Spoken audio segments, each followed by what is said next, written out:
TEN Canal 10 presenta Nuestra Lengua, un programa avalado por la Universidad Pedagógica Nacional Francisco Morazán, enfocado en educar en el área de español. Nuestra Lengua. Buenas noches, bienvenidos al programa Nuestra Lengua, un programa educativo y cultural para enriquecer nuestro idioma español. Este programa es copatrocinado por la Universidad Pedagógica Nacional Francisco Morazán y Televisión Educativa TEN Canal 10. El programa ofrece una variedad de segmentos interesantes para la audiencia en general. Uno de los segmentos que sé que les va a gustar mucho es Novedades del Español. En este segmento usted podrá conocer historia de las palabras, podrá conocer cuál es esa palabra nueva del día. Siempre hay una palabra nueva del día. Ya también dentro de otro segmento titulado, también en referencia a la literatura, Café Literario. Café Literario está planificado para que usted pueda motivarse, pueda fomentar la lectura, conocer escritores emblemáticos que nos han dejado lecciones de vida y que en esas páginas nosotros podemos adentrarnos y conocer mucho de ellos. Y una de las secciones que no podía faltar es Salgamos de Duda. Por lo tanto, si usted tiene preguntas, comentarios, sugerencias, puede escribirnos a la dirección de correo electrónico tvletras@upnfm.edu.hn. Es así entonces como damos la bienvenida a Cecia Espinal, estudiante de la Universidad Pedagógica Nacional, y a Gustavo González, profesor asignado a una de las unidades de esta universidad, que nos adelantarán cuáles son esas preguntas que están para el día de hoy. Muy buenas noches, amables televidentes. Nos encontramos en nuestro programa Nuestra Lengua. En esta ocasión estamos en el segmento Salgamos de Duda. Como lo ha mencionado la profesora Maura, en esta ocasión vamos a despejar muchas dudas que han tenido ustedes. En esta ocasión les saluda Gustavo Adolfo González. Me encuentro en compañía de Cecia Espinal. Muy buenas noches a todos. Les agradecemos mucho por todas las sugerencias, todos los comentarios y todas las preguntas que han enviado a nuestro correo. Les invitamos a continuar haciéndolo, y pues una de las preguntas que tenemos el día de hoy es: ¿cuál es el uso de la palabra como con tilde? Muy bien, otra de las inquietudes que tiene nuestro auditorio es acerca: ¿cuál es el uso adecuado? ¿Satisfizo o satisfació? También tendremos ¿cuál es la diferencia que hay entre el acento y el tilde? Muy bien, otra de las inquietudes que tenemos es acerca de qué son las comillas y cuándo usarlas. Y finalizaremos con cómo se conjuga el verbo hervir, y ya que tenemos muchas incertidumbres acerca de este. Así es, Cecia. Estas son una de las inquietudes que ha tenido nuestro público entre tantas. En esta ocasión vamos a despejar esta y esperamos que ustedes continúen enviando sus comentarios y sugerencias al correo que aparece en sus pantallas. Por los momentos iremos a una breve pausa, les pedimos que no se vayan y nosotros seguiremos aquí dando respuesta a cada una de sus preguntas.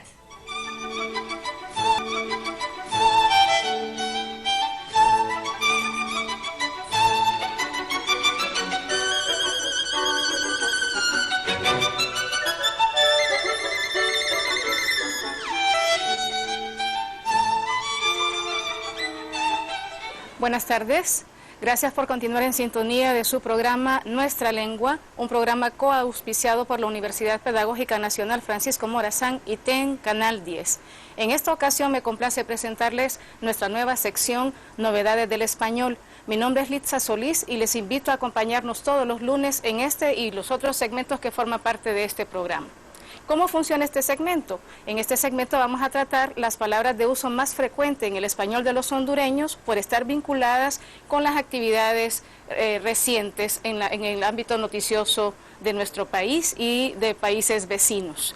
También en este segmento hablaremos de la historia de las palabras, así que les invitamos a enviarnos las palabras que despierten su curiosidad a la dirección del correo electrónico que aparece en sus pantallas en este momento.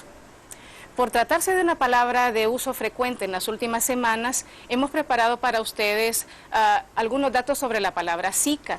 Esta palabra ha mantenido cautiva nuestra atención por el fuerte impacto que ha tenido en la salud de la comunidad hondureña. Les invitamos a leer con nosotros la información que hemos preparado al respecto. Podemos ver en pantalla en este momento las imágenes que hemos preparado sobre el Zika. Esta enfermedad recibe su nombre del bosque Zika, situado en Uganda, continente africano, donde se encontró por primera vez en 1947 en un mono rhesus, por parte de un equipo de investigadores que realizaban estudios sobre la fiebre amarilla. Por ello, se recomiendan las formas virus del Zika o virus de Zika, pero se desaconseja virus Zika sin preposición por influencia del inglés. Tal como se registra en un avance del futuro diccionario panhispánico de términos médicos, el virus del Zika es causante de una enfermedad caracterizada por un brote de erupciones en la piel que puede ir acompañado de fiebre, conjuntivitis, dolores musculares, articulares y dolor de cabeza, entre otros síntomas. Así que les invitamos a mantener sus casas libres de zancudos para mantener controlada esta enfermedad. Otra palabra que es de uso muy frecuente entre los hondureños es la palabra salario, ya sea porque estamos esperando un aumento, porque consideramos que nuestro trabajo merece una buena remuneración o simplemente porque tenemos proyectos de inversión hacia el futuro. ¿Sabía usted que la palabra salario está vinculada históricamente con la palabra sal? En las siguientes imágenes les explicamos por qué. Salario deriva del latín salarium, que significa pago de sal o por sal. El término proviene del antiguo Imperio Romano, donde muchas veces se hacían pagos a los soldados con sal, la cual valía su peso en oro, dado que la sal en la antigüedad era una de las pocas maneras que se tenía para conservar la carne y demás productos perecederos, es decir, poniéndolos en salazón. La sal se llegó a usar incluso para comprar esclavos, y de aquí viene la expresión de no vale su sal. Como pueden ver, la palabra salario es una palabra de uso muy frecuente en nuestras vidas desde que llegamos a la vida económicamente activa. Seguiremos buscando nuevas palabras para compartirlas con ustedes en el próximo segmento de lunes. Ahora les invitamos a continuar con Café Literario en compañía de nuestra colega Brenda Herrera. Hasta la próxima.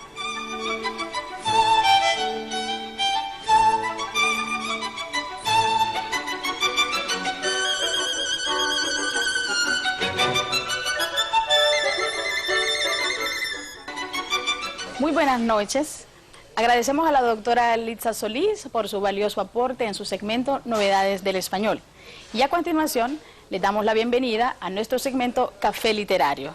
Nos encontramos reunidos de estantes de libros porque le damos homenaje a los libros, a los autores, a la lectura y a la literatura. El día de hoy tenemos el propósito de honrar a un gran escritor de origen italiano, cuyo nombre es Umberto Eco. Este escritor es célebre por su trayectoria no solamente en la literatura, sino también en los tratados de semiótica. A Umberto Eco se le puede leer desde dos perspectivas, desde los tratados de semiología y desde la novelística. A mí en lo particular me gusta la novelística. Umberto Eco nació el 5 de enero de 1932 en Alessandria y infortunadamente acaba de fallecer el 19 de febrero de 2016. Comenzaremos con una de sus obras, la que tuvo mayor impacto en la novelística y que fue publicada en 1980, cuyo nombre es El nombre de la rosa, cuyo título original es Il nome della rosa. Esta novela tuvo un gran éxito literario, gran éxito editorial, se tradujo a muchos idiomas y el éxito fue tan grande que se hizo una versión cinematográfica en el año 2006 por el cineasta francés Jean-Jacques Annaud y tuvo como protagonistas al célebre actor Sean Connery y Christian Slater. Quiero decir que El nombre de la rosa es una de las obras que se ha difundido no solamente como un éxito editorial, sino también celebrado por la crítica. El nombre de la rosa podría decir que es la obra que lo catapultó a la fama. Y este libro es un libro de difícil lectura para algunos porque tiene la particularidad de que hay citaciones en latín, hay citaciones en italiano, y la traducción en español que se hace suele ser sumamente difícil. Está ambientada en la época medieval, donde uno de los personajes principales intenta solucionar los problemas que hay acerca de unos asesinatos cometidos en este monasterio medieval. Es sumamente interesante porque la obra se puede leer desde muchas perspectivas, desde la perspectiva policíaca, la perspectiva fantástica y desde el campo semiótico. Es decir, es una obra muy rica y podría decirse que esta obra es de gran importancia a nivel mundial. El nombre de la rosa es una de mis obras favoritas de este célebre escritor, semiólogo, crítico literario y articulista. También tenemos esta obra se llama La misteriosa llama de la reina Loana, cuyo título en italiano es La misteriosa fiamma de la regina Loana. Este libro fue publicado en el año 2004 y tiene la particularidad de ser una novela ilustrada. Si usted puede ver, aquí hay imágenes, y estas imágenes no son casualidad. ¿Por qué? Porque el personaje, Jambo, ha perdido la memoria en un accidente, y resulta que su esposa pretende que recupere la memoria, y es justamente con las ilustraciones de los libros leídos en su infancia que él va a lograr recuperar la memoria. Entonces, esta novela ilustrada tiene esa particularidad. Muy bien, entonces ahora seguimos con otra obra muy interesante de este célebre autor italiano que se llama Baudolino. Baudolino tiene el título homónimo en italiano y fue publicada en el año 2000. Baudolino está recreado en la época medieval y es más o menos el estilo de la picaresca, un género creado justamente a finales de la Edad Media y principios del Renacimiento.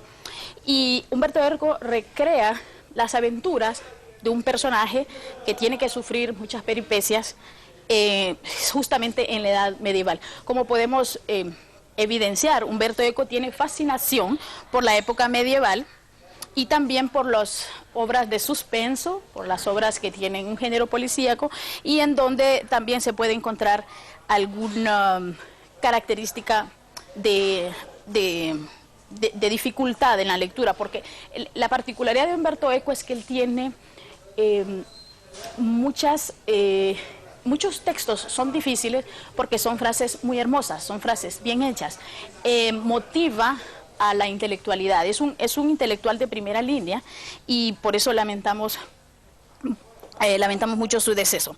Otra obra que nosotros tenemos aquí para presentar y que es de suma importancia, aunque ya se sale de la línea de la novelística, es Historia de la Belleza. Está a cargo de este autor, pero no es una novela y tampoco es un tratado de semiología. Es una obra que está categorizada por ser prácticamente una historia del arte. Y lo bonito del tema es que se llama Historia de la Belleza, es un recorrido del canon de belleza que se tiene a lo largo de todos los tiempos, desde los griegos hasta la actualidad. Y tiene otro libro que también se llama Historia de la Fealdad, que aparentemente son antitéticos, ¿verdad? Es decir, la belleza y la fealdad como dos términos, pero lo lindo de estos libros es que recrea con imágenes, con pinturas, desde cómo ha ido evolucionando la belleza desde la época de Platón hasta la actualidad. Usted puede ver, por ejemplo, hay el concepto de belleza que se mantenía en la Edad Media y más adelante usted puede ver, por ejemplo, aquí el concepto de belleza renacentista. ¿Qué quiero decir con esto? Que la belleza, el autor pretende es evidenciar que la belleza es un concepto que evoluciona y que varía con el paso de los siglos. Tenemos otra obra también muy importante y esto es ya un tratado de semiótica general. Este libro reúne un compendio de estudios como el signo, la estructura ausente, que los recopiló en uno solo. Esta obra que usted puede ver aquí fue traducida también a muchas lenguas y este libro presenta la teoría semiótica o semiológica porque para Umberto Eco es muy importante dos cosas: situar cada situación histórica, situar cada situación de expresión artística en su momento. Es decir, que toda expresión artística, toda expresión literaria es válida en su momento histórico. Y él, con estos tratados de semiótica, pretende estudiar esa obra, abordar esa obra artística, esa obra literaria desde un código semiótico, desde un código que permita entender el significado de esa expresión estética de ese momento. Entonces, esta obra es sumamente importante para aquellas personas que quieran descifrar los contenidos significativos de una obra literaria, de un texto artístico, porque le permite hablar sobre el signo. El signo es uno de los códigos más importantes para interpretar cualquier obra artística, porque no solo hablamos del signo literario, también hablamos del signo en general. Entonces, este libro es una obra muy importante para analizar, sobre todo para interpretar las obras literarias. Otro libro de gran importancia se llama El péndulo de Foucault. Este libro tiene la misma intención sobre temas esotéricos, sobre temas de thriller, de detectivescos, y es un libro que, a pesar de que tuvo un gran éxito editorial, no tuvo el mismo apoyo de la crítica, y porque definitivamente la obra máxima del autor es El nombre de Lanosa. Sin embargo, hubo otro que fue publicado en 2010, El cementerio de Praga, y este también tiene la misma trama detectivesca y es siempre es muy influyente. Por ejemplo, al autor le gusta mucho este tipo de textos que motivan la lectura y que generan cierto suspenso en el escritor. Toda la obra de Umberto Eco es de suma importancia. Algunos lo prefieren desde el lado semiológico, otros lo preferimos desde el lado de la novelística. Sin embargo, siempre es un verdadero placer hacer lectura de este formidable autor que nos deja un legado de mucha importancia, no solo para la comunidad italiana, sino también para el mundo. Podría decir que Umberto Eco es uno de los escritores de culto. Se debe leer en las universidades, se debe leer por placer también, y podría decir que es uno de los italianos más ilustres de los últimos tiempos. Los invito a que en algún momento usted pueda hacer una lectura. A mí en lo particular me gustó mucho El nombre de la rosa, pero puede hacer que usted descubra que tal vez El cementerio de Praga o El péndulo de Foucault pueda ser su obra favorita. Sí, y quiero recalcar algo. Umberto Eco siempre es una lectura que sorprende, es una lectura que hay ganancia después de su lectura, no solamente en el campo de la historia o de la semiótica, sino también porque es un gran aporte cultural. Espero que este breve recorrido por la vasta producción literaria del escritor Umberto Eco les haya motivado a continuar su lectura o a comenzarla, porque nunca es tarde para comenzar a leer un libro. Y a continuación, el profesor Gustavo y la compañera Cecia nos van a contestar todas esas dudas que tenemos en casita acerca de nuestra lengua española. No nos cambien, siga con nosotros.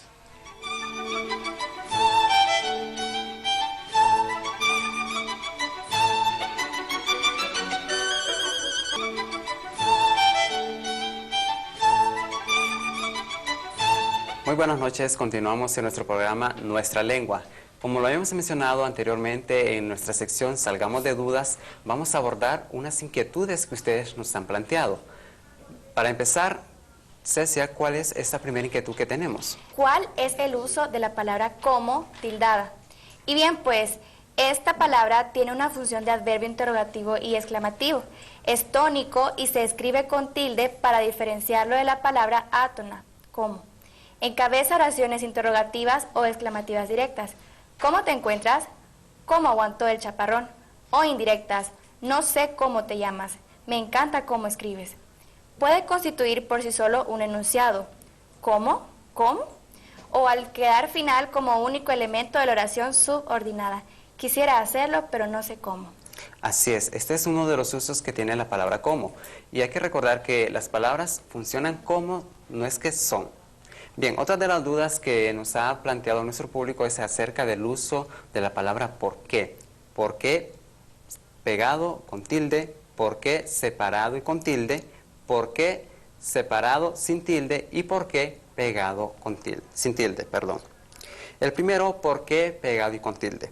Es un sustantivo masculino que equivale a causa, motivo, razón y se escribe con tilde por ser palabra aguda terminada en vocal. Por ser un sustantivo necesita del uso de un determinante. Tenemos el ejemplo. No comprendo el porqué de tu actitud. En este caso, el porqué equivale a la razón de tu actitud. Otro ejemplo es, todo tiene su porqué. En este caso, equivale a su causa o su motivo. El uso de porqué con tilde y separado se trata de la secuencia formada por la preposición por y el interrogativo o exclamativo que introduce oraciones interrogativas y exclamativas directas e indirectas. Por ejemplo, ¿por qué no viniste ayer a la fiesta? No comprendo por qué te pones así. ¿Por qué calles más bonitas pasamos? Estos son algunos ejemplos en cuando usamos esta forma del por qué. También el otro por qué, pegado y sin tilde, se trata de una conjunción átona, razón por la cual se escribe sin tilde, puede usarse con dos valores. El primero de ellos como conjunción causal, para introducir oraciones subordinadas que expresan causa, caso, en que puede sustituirse por locuciones de valor asimismo causal, como puesto que o ya que. Por ejemplo, no fui a la fiesta porque no tenía ganas. En este caso podemos sustituir el por qué de la siguiente forma, ya que no tenía ganas, usando ya que. Otro ejemplo es, la ocupación no es total, porque quedan todavía plazas libres. En este caso podemos sustituir el por qué de la siguiente forma, puesto que quedaban todavía plazas libres.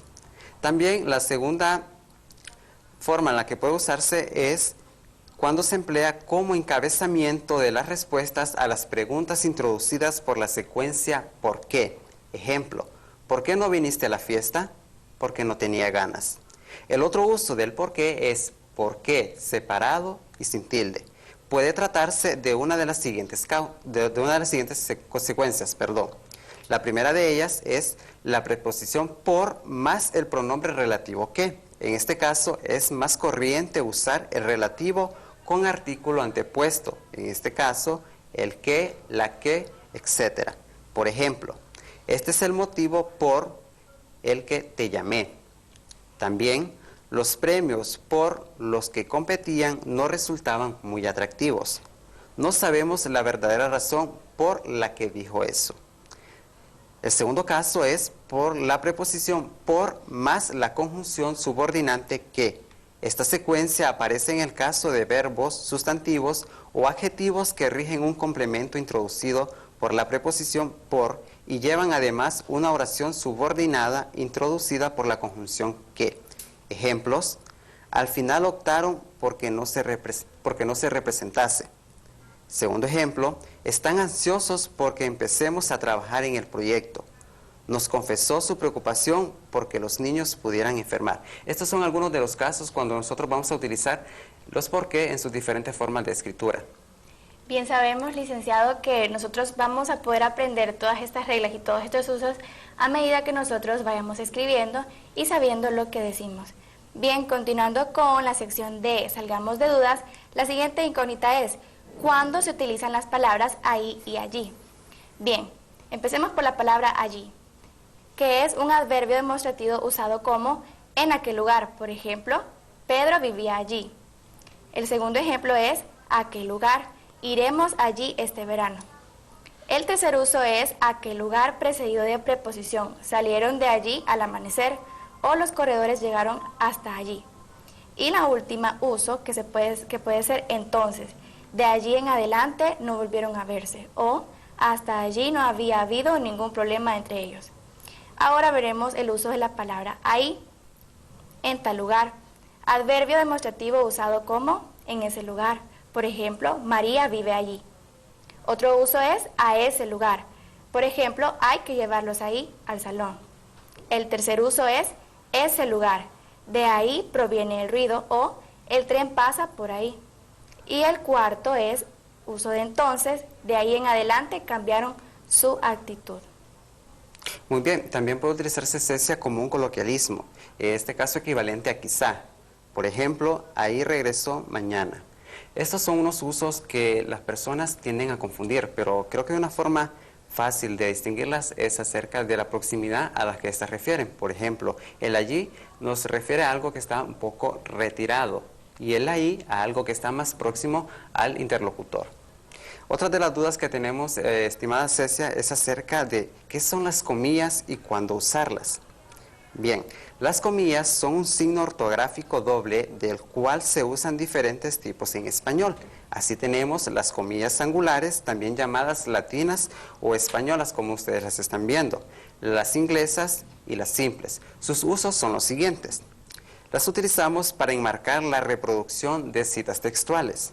También para encerrar en las obras literarias de carácter narrativo los textos que reproducen de forma directa los pensamientos de los personajes. Ustedes están viendo un ejemplo. Este dice: hasta en latín sabía maldecir el pillastre, pensó el padre.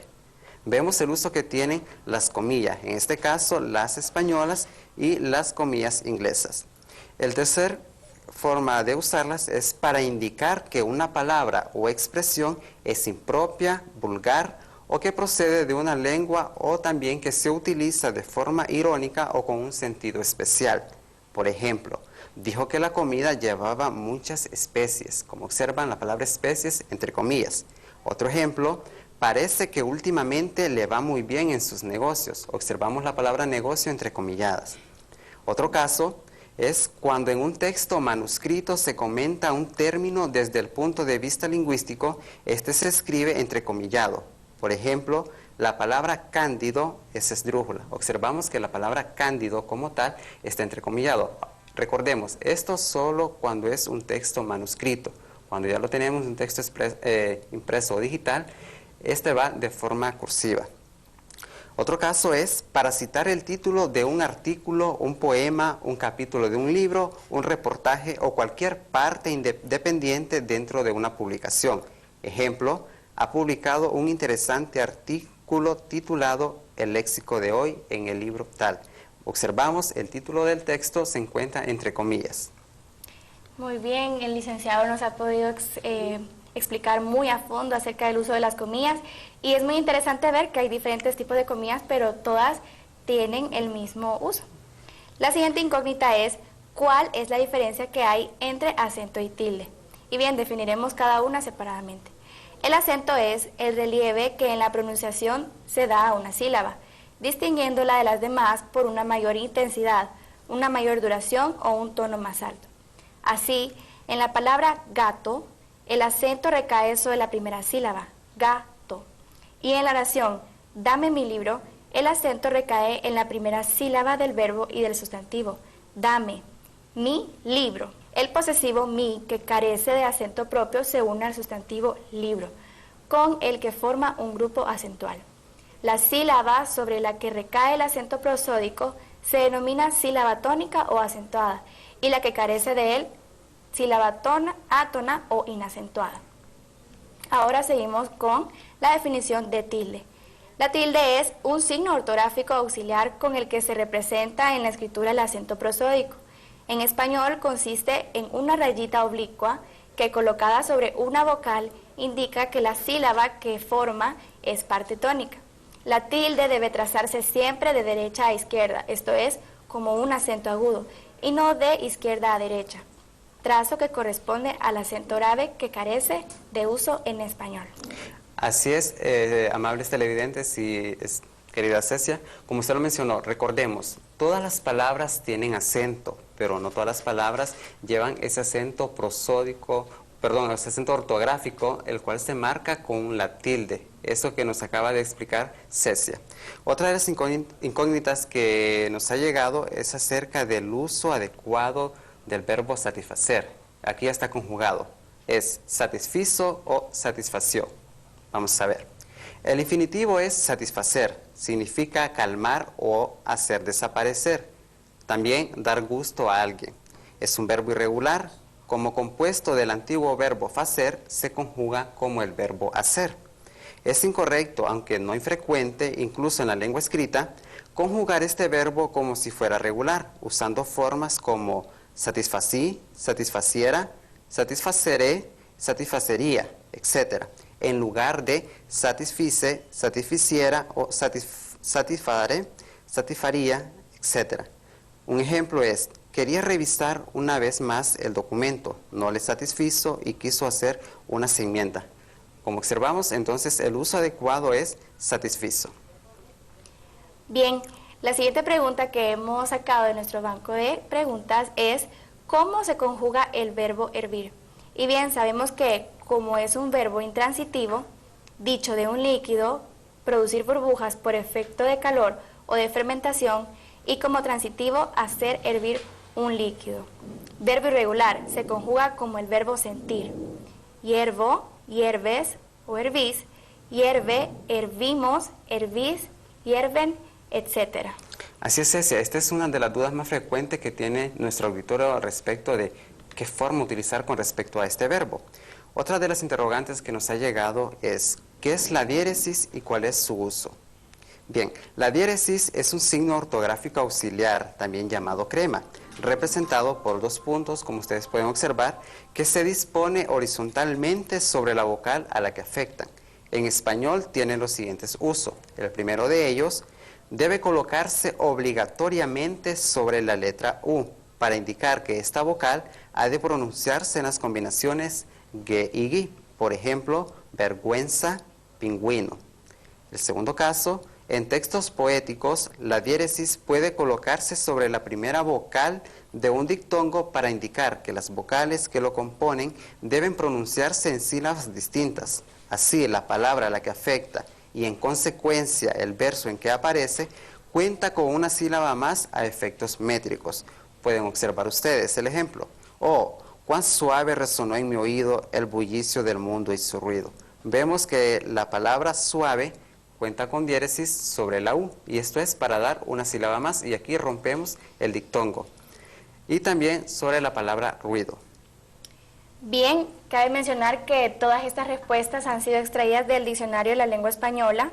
Les invitamos a que continúen siempre enviando todos sus comentarios, preguntas y también sus sugerencias. Todas son muy importantes. El correo está apareciendo ahí en sus pantallas: tvletras@upnfm.edu.hn, y también pueden enviarlo mediante un mensaje de texto al 9230. Saben también que es muy importante para nosotros que continúen y que no se pierdan ningún segmento de este programa, Nuestra Lengua. A continuación tendremos a la profesora Maura con un resumen total del programa. Así es, Cecia. En estos momentos vamos a una breve pausa.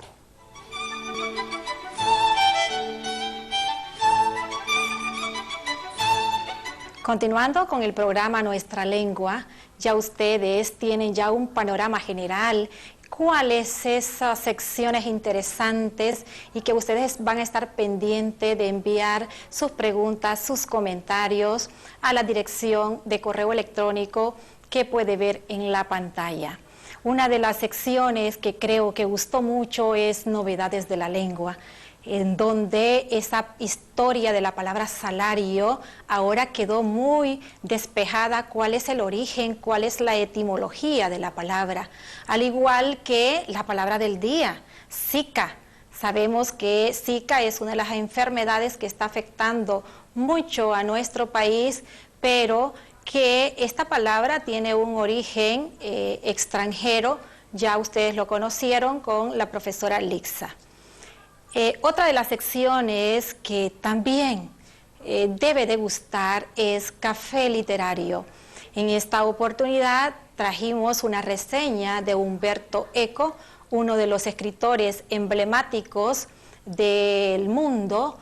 Una de sus grandes obras, El nombre de la rosa, que ha sido llevada hasta la pantalla grande, el cine, en donde podemos ver la capacidad narrativa de este escritor, también esa crítica literaria, uno de los libros interesantes también de semiótica, donde podemos conocer el origen de toda esa, los símbolos que nos rodean, que todo tiene un significado. De igual forma, ensayista, que debemos buscar sus ensayos para poder conocer el pensamiento y el sentir de este gran escritor. Otra de las secciones interesantes, Salgamos de Duda, ustedes pudieron despejar una de las palabras interrogativas, muchas veces interrogativas que tenemos problemas, si la tildamos o no la tildamos, es el por qué, ¿verdad? El por qué con tilde y el por qué sin tilde, o cuando va separada o cuando va unida a una sola palabra. Bien. Y esperamos que todo lo que conozcamos en las diferentes secciones pueda ser enriquecida con las aportaciones de ustedes. Ya decíamos que pueden enviar sus preguntas, sus comentarios y sus sugerencias. Pero también podemos dar algunas orientaciones pedagógicas que en estos segmentos podemos trabajar en ellos para que podamos conocer esas innovaciones metodológicas en la enseñanza del español. Recordemos que uno de los grandes objetivos que tiene la Universidad Pedagógica Nacional Francisco Morazán es ayudar, es mejorar la calidad educativa. Y la calidad educativa pasa por la lectura y pasa por la escritura. Espero que este programa haya sido de mucho agrado y los esperamos todos los lunes a que nos sintonicen a las 8 de la noche. Muchas gracias. Les habló Maura Flores. TEN Canal 10 presentó Nuestra Lengua. Los esperamos el próximo lunes a las 8 de la noche por TEN Canal 10.